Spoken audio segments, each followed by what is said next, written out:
5분 투자로 미국 배우기 미국 전문가 채널 시청자 여러분 안녕하세요. 오늘은 개인 소득세 신고를 위해 우리가 무엇을 해야 하는지 알아보는 시간을 가지도록 하겠습니다. 이유는 개인 소득세의 회계 연도는 동일하게 1월 1일부터 12월 31일까지입니다. 지금이 11월이니 약 한 달 반년 남겨두고 필요한 사안들을 점검을 하고 내년 세금 보고 시즌에 절세를 하기 위해 어떤 부분들을 미리 점검해야 하는지 살펴보도록 하겠습니다. 지금 바로 시작하겠습니다.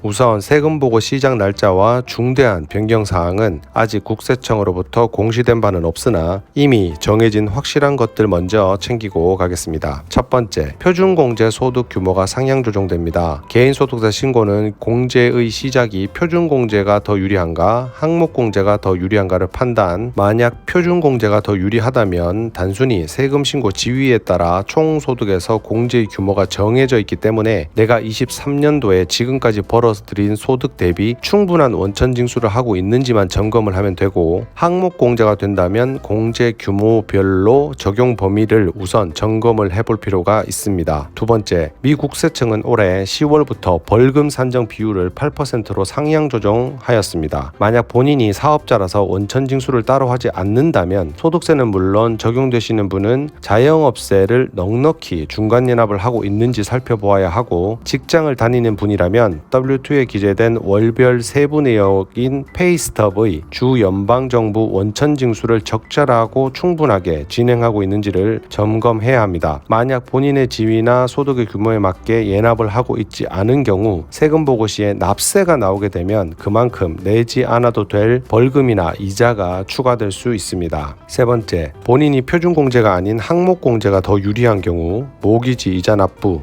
재산세나 판매세 등의 지방세 납부 내역, 의료 비용이나 기부금 등 개인에 따라 차이가 많이 나는 내역들을 대략 한번 살펴보고, 역시나 소득 대비 과세소득을 얼마나 줄이고 있고 추가 납세가 나오지는 않을지 원천 징수나 중간연합을 충분히 하고 계신지 살펴보시기 바랍니다. 네 번째, W2나 1099 등 소득 양식을 받을 때 받으시는 정보 중 본인 이름과 세금 목적상의 주소지 등이 정확하게 기재되어 있고, 특히 주정부의 세법상 거주주 혹은 일부 거주주 혹은 비거주주 등의 여부에 따라 원천 징수나 소득 신고 여부를 잘 하고 있는지 반드시 확인을 해야 합니다. 소득을 받는 분들이 해당 소득의 원천 소득의 개념을 인지하지 못하셔서 고용주 등의 수익을 지급하는 곳에다가 W4 등의 납세자 정보를 제공하면서 단순하게 주소지와 원천 징수 여부를 잘못 결정하여 정보를 주시는 바람에 해당 주 소득도 아닌데 소득세 납부 통지를 받아 거주도 하지 않은 주정부의 감사 대상이 되는 경우를 종종 보게 됩니다. 문제는 해당 주 비거주자라는 소명을 해도 감사관이 인정을 하지 않거나 실무적으로 절대 인정받기가 쉽지 않다는 점을 잊지 않으셔야 합니다. 따라서 사소한 개인정보도 고용주에게 또는 세금 보고 시 정확히 기재를 해 주셔야 합니다. 마지막으로 본인 소득의 신고를 여러 개 주에 하셔야 되는 분들은 각 주별로 소득에 대해서 신고가 되고 있고 원천 징수가 잘 분할되어 신고되고 있는지, 그리고 혹시라도 이사를 가게 되셨다면 이사를 간 주에 대한 운전면허, 은행 주소지 등의 제3자가 제공되면서 세법상 거주주를 결정하는 공식적인 서류 및 국세청의 거주 주소지 업데이트는 필요시 미리 꼭 하시기 바랍니다. 아직은 약 2달 남아 자칫 정신없는 미국 생활을 보내다가 놓칠 수가 있고, 그러다 보면 잘못 발행된 W2 등 때문에 오히려 연말에 남들은 다 환급을 받는데 나는 납세가 나오게 되고, 뿐만 아니라 추가로 이자나 페널티가 나오거나 증빙 자료로 소명을 하라는 복잡한 편지를 받는 상황이 될 수도 있으니 이러한 일을 피하기 위해서라도 꼭 살펴보아야 할 5가지를 설명드렸습니다. 2023년이 다 지나가기 전에 꼭 점검을 하셔서 이미 시간이 다 지나고 나서 막상 신고 기간이 되어 절세를 할 수 없거나 낭패를 보는 일이 없도록 올해 세금 보고를 위한 마지막 점검 꼭 하시길 권유드립니다. 좋아요, 구독 잊지 마시고 언제나 건강과 행복이 가득하시길 기원합니다. 감사합니다.